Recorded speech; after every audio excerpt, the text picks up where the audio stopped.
עלייה קשה מלמטה, מהאגם שתכף נראה אותו.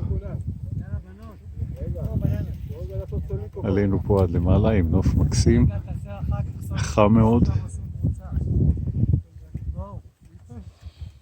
כמו שחיים אמר. ואפילו יש לנו רכב ליווי.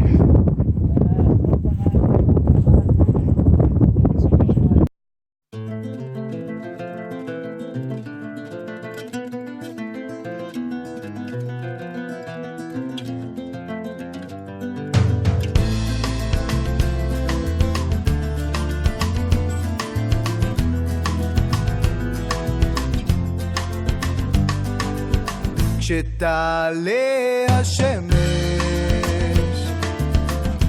יתגלה מסך האור, ניחוחות בשלל צבעים עושים אותי שיכור. בואי ונלך הביתה,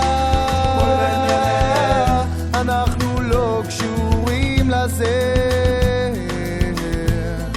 זה לא יקרה הלילה, אולי בעולם אחר, זה לא יקרה בלב אחי.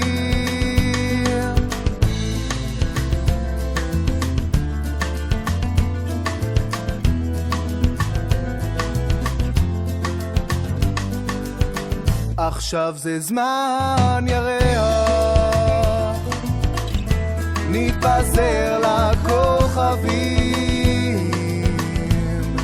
ממה אתה בורח? אתה פוחד, היא שאלה אותי.